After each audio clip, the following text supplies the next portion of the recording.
السلام علیکم ناظرین، ہم آپ کو اسلامک اینڈ سوشل انفو میں خوش آمدید کہتے ہیں۔ حضرت بشر حافظ شرابی شراب کے نشے میں دھت ہیں، برے حال میں ہیں، فسق و فجور میں ہر وقت شراب کے نشے میں دھت رہتے ہیں۔ شراب خانے سے نکلے ننگے پاؤں ہیں، مدہوش ہیں، بازار میں نشے کی حالت میں دھت چلے آ رہے تھے کہ اچانک دیکھتے ہیں ایک تختی لوح جس پر اللہ رب العزت کا اسم گرامی رقم تھا۔ حضرت بشر حافظ جو شراب کے نشے میں دھت تھے جھکے اور اس تختی کو اٹھا لیا، اس تختی کو چوما۔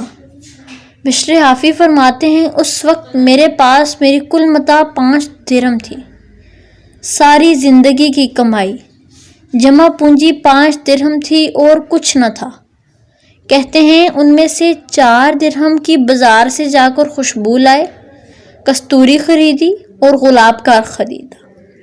اس گلاب کے عرق سے اس پوری تختی کو دھویا، اس پر کستوری لگائی، کستوری لگا کر چوم کر خوشبودار بنا کر اوپر ایک بابرکت مقام پر عزت و تکریم سے رکھ دیا۔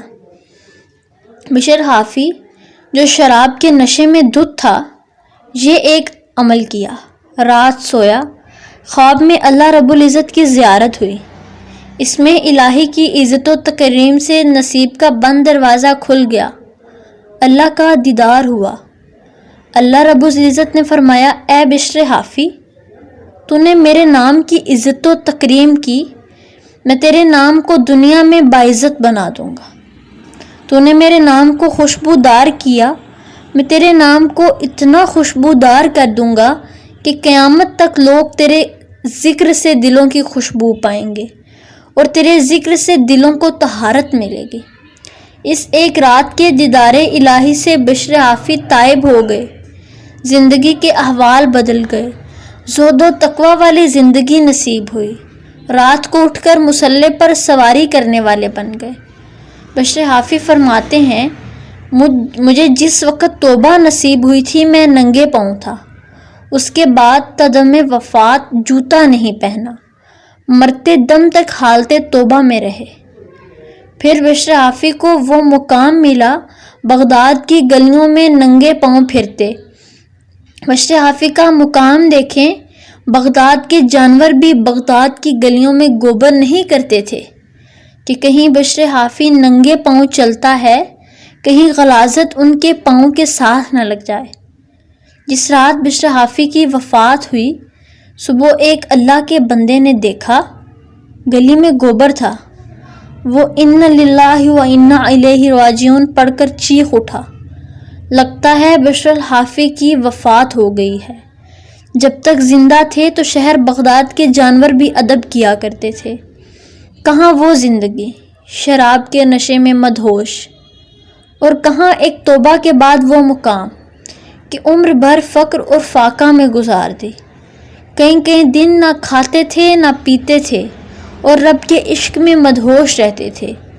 جب ان کی وفات ہو گئی اور حضرت امام احمد بن حنبل رضی اللہ کی بھی وفات ہو گئی تو خواب میں امام ابن خزیمہ روایت کرتے ہیں کہ کسی نے امام احمد بن حنبل رضی اللہ تعالیٰ عنہ کو دیکھا اور پوچھا کہ اے امام احمد بن حنبل، آپ کے ساتھ اللہ نے کیا معاملہ کیا؟ تو امام احمد بن حنبل فرماتے ہیں کہ اللہ پاک نے مجھے معاف کر دیا اور مجھے سونے کے جوتے پہنائے اور فرمایا، اے احمد بن حنبل، یہ جنت میں جہاں تک چاہو تمہیں دے دی گئی ہے، اس لیے کہ تو نے میری خاطر تکلیفیں برداشت کی۔ ابن خزیمہ مزید روایت کرتے ہیں، میں نے پوچھا، اے امام احمد بن حنبل رضی اللہ، بشر حافظ کا معاملہ بھی سنا دیں، ان کے ساتھ کیا ہوا؟ کہنے لگے، واہ واہ، بشر حافظ جو شراب کے نشے میں دھت رہتا تھا اور ایک اللہ کے نام کے ادب اور تعظیم نے جس کی کایا پلٹ دی تھی اور توبہ کر لی تھی، واہ واہ، اس بشر حافظ کا کیا پوچھتے ہو؟ فرمایا، خدا کی عزت کی قسم، مجھے رب نے اپنے پاس بلایا تھا اور جو اذیتیں اور کوڑے میں نے اللہ کی خاطر کھائے تھے، اس کے انعام میں اللہ نے مجھے بے حجاب دیدار کرایا اور پھر کہا جاؤ ان جنتوں میں ٹھہرو۔ خدا کی عزت کی قسم، جب میں دیدار کے لیے گیا تھا تب بھی اور میرے واپس آ جانے کے بعد بھی بشر حافی اللہ کی بارگاہ میں موجود تھے۔ میں اسے خدا کے سامنے بیٹھا چھوڑ کر آیا ہوں، اور اس کے سامنے رب نے دسترخوان جنت کے کھانوں کا رکھا ہوا تھا، اور رب فرماتا تھا، کھا اے بشر حافی، تو نے میرے عشق میں کھانا چھوڑ دیا تھا، پی اے بشر، تو نے میرے عشق میں پینا چھوڑ دیا تھا۔ کیفیت یہ کہ جب توبہ نصیب ہوتی ہے، گناہ گاروں گناہ گاری سے مایوس نہ ہو۔ رب کی رحمت اگر اس وقت یہ تھی تو اس کی رحمت اب بھی ویسی ہی ہے، بس تم بشر حافی کی طرح، ابراہیم بن ادہم کی طرح سچے دل سے توبہ کر لو، اور یہ ارادہ تب ہوگا اگر موت کا یقین کر لو۔ ہم میں سے کس کو یقین ہے کہ کل کی شام نصیب ہوگی؟ کسی کو یقین نہیں۔ جب یہ یقین نہیں، معلوم نہیں صبح موت آ جائے یا شام موت آ جائے، تو سوچئے اس رب کے سامنے پیش ہونے کی تیاری کیا کر رکھی ہے؟ آج کے دن تک تو زندگی غفلت میں گزری۔ ارے بندے تو وہ تھے جو رات کو مصلے پر قیام بھی کرتے تھے اور سجود بھی کرتے تھے، اور خدا کی محبت کے پہلو میں رات کے اندھیروں میں اللہ کی عبادت کرتے تھے، دن خدا کے دین کے لیے جہاد کرتے تھے، جن کی آنکھیں عشق الہی میں چھم چھم برستی تھیں۔ ہماری آنکھوں کے چشمے تو خشک ہو چکے ہیں۔ لوگو، آؤ اللہ کے حضور سچی توبہ کریں اور اپنے آخرت کا سامان آج ہی تیار کر لیں، اور تاجدار کائنات صلی اللہ علیہ وآلہ وسلم سے سچا ناطہ جوڑ لیں۔